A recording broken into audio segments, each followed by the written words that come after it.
Hey friends, welcome back to another video. My name's Lefebvre, and I think I may have found the perfect foliage brush. Let's get started.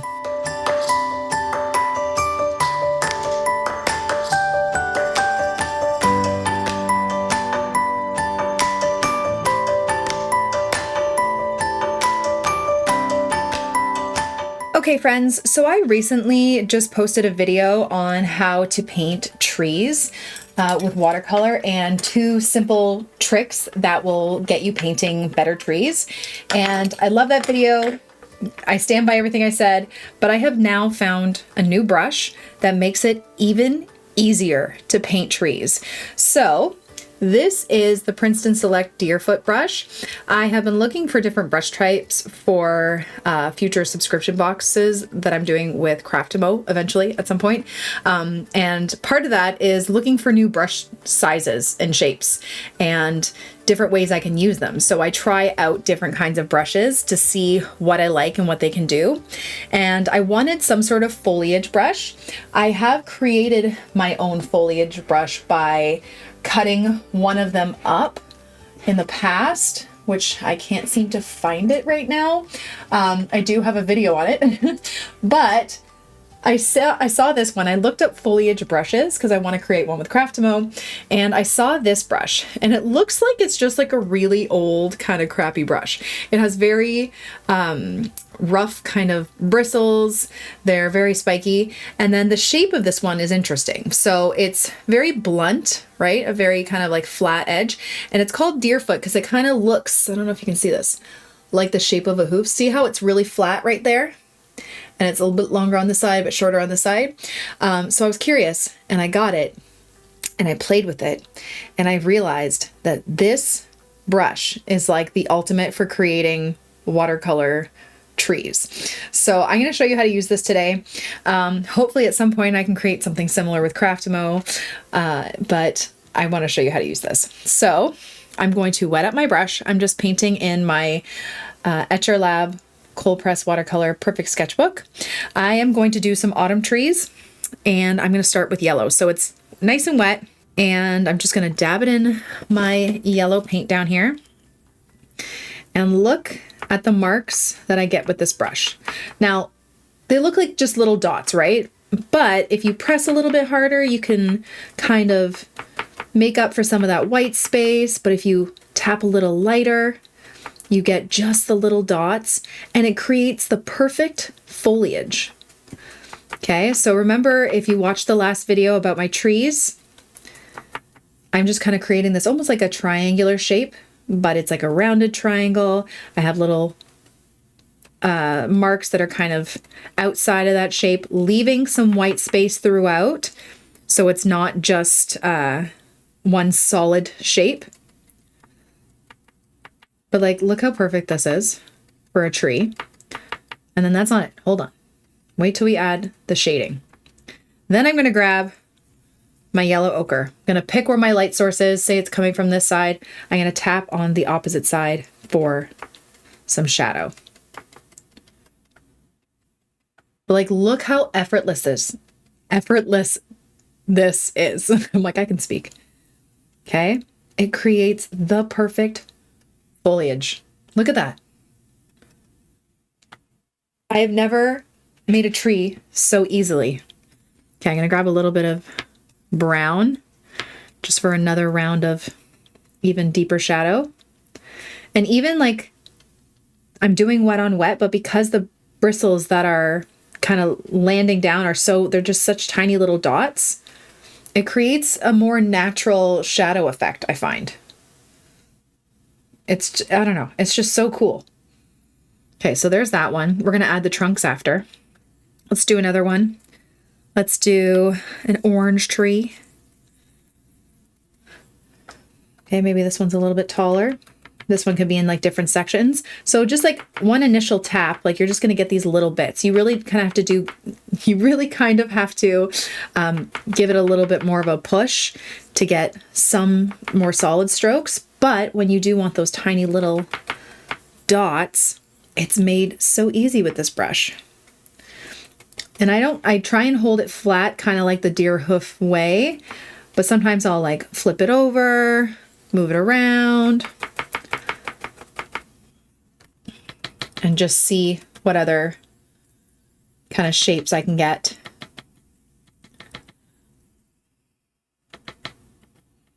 This is going to be a taller tree.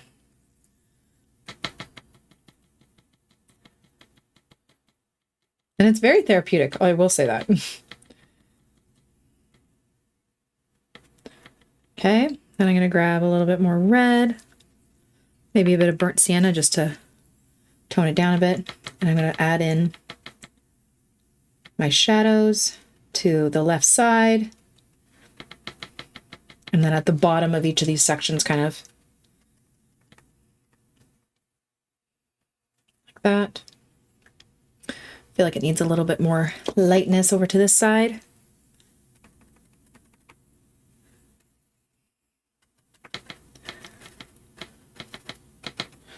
Like that. Like, it's so cool. Okay. Then let's do a green one for fun. I'm going to start with like a really bright yellow. Now, I wouldn't necessarily use this for an evergreen tree. I'll be honest. It's just a little too thick. I wonder if they had a smaller, like thinner one where like, so the round part wasn't as thick, if it would work. But for this size, which is the 3/8 inch size, I find it works better for these kind of trees. Okay, so there's our light green, medium green. Honestly, the wet on wet part is just like, you're just getting these little dots. It just makes it look so much better. Because I don't know if you've ever gone back in to try and add the shadows on the one side, but your brush tip might be a little bit on the bigger side, so it just like adds too much. This just adds almost like the perfect amount of color. A little bit more darkness. And like I said, this is super therapeutic. Okay, so there's that. Then I'm going to add my stem with a different brush. So I have a really thin tip here. I'm also going to show you more textures that you can do once they're dry. So remember in my last video when I was talking about tips on how to make your trees a bit more realistic, a thinner trunk, try and start a little bit further down, and then you can kind of have it branch off. It just looks a little bit more realistic, I find. Have tiny little branches going throughout those white spaces. Maybe this could be like a birch-ish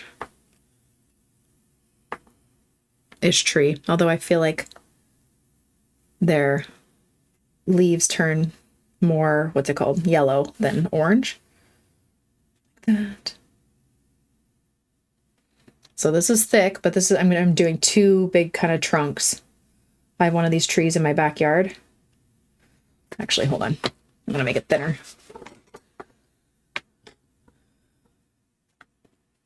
Someone was asking me recently, how do they fix color that they laid down that they didn't want? You just go over it with a little bit of water, and my water's not even that clean. And then you go over it again. Just scrub it a little bit. There we go. So I'm doing like a light indigo for this tree trunk because I want it to look a little bit like a white birchy kind of tree trunk. Little branches going throughout.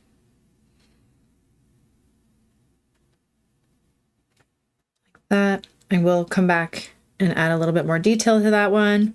And then this one.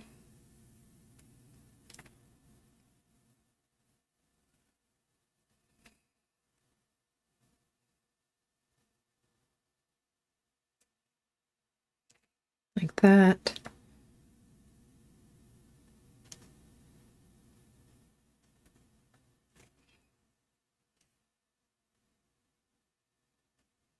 Like so. And then I'm going back to my birch. tree, and I'm just darkening the one side and having like little bits of the dark color kind of coming across the tree trunk.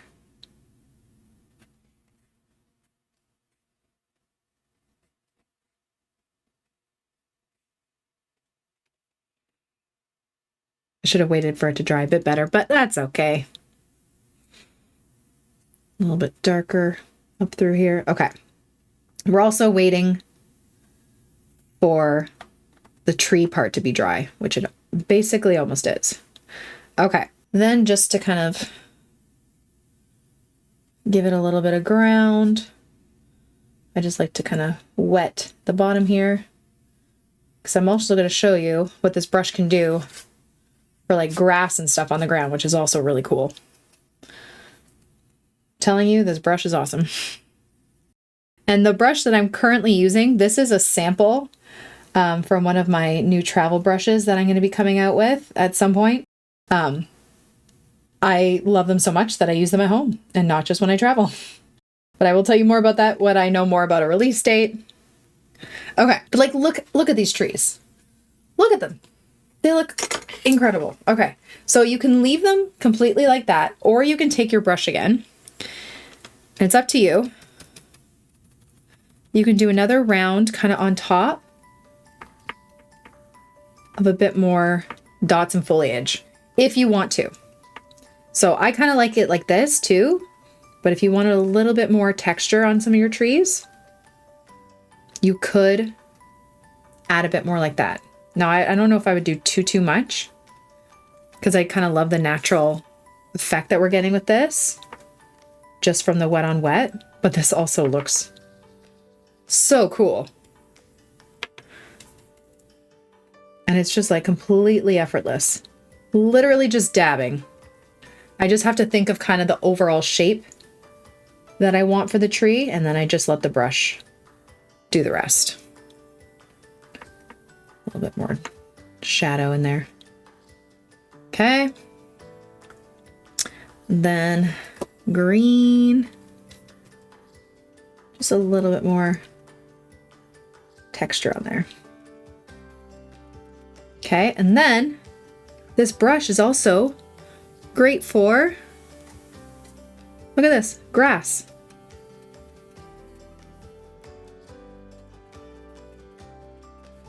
I might try and just wet up my brush and just kind of blend this out a little bit.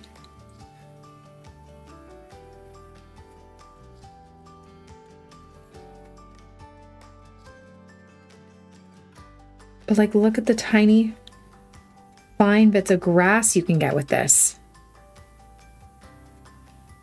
I don't know. This is really cool. I find this better than a fan brush that I've tried. I haven't tried a fan brush that I love or anything, so if you have one, let us know in the comments. But like, look how cool that is. All with this one brush, and then just another brush for the tree trunks.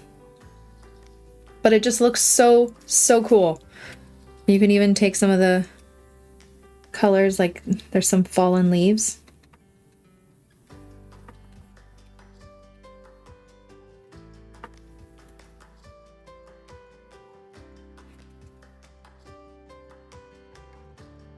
Well, there wouldn't be any on this one because this tree's still green, but you get it. Okay, like honestly, how freaking cool is this? Sorry, I'm obsessed with this brush. I can't see myself doing trees any other way, especially for the fall. So much fun. So definitely look into this brush, see all the cool marks it can make. I will list the Amazon link that I got it from below, and if there's any other brushes you think I should try, any other shapes that you'd be curious to see me use, let me also know in the comments below, and I hope you guys enjoyed the video. Thank you all so much for watching. I really hope you enjoyed it, and I hope you learned something. Don't forget to subscribe to this channel and follow me on all my other platforms for tons more content. Have a great day, guys. Bye.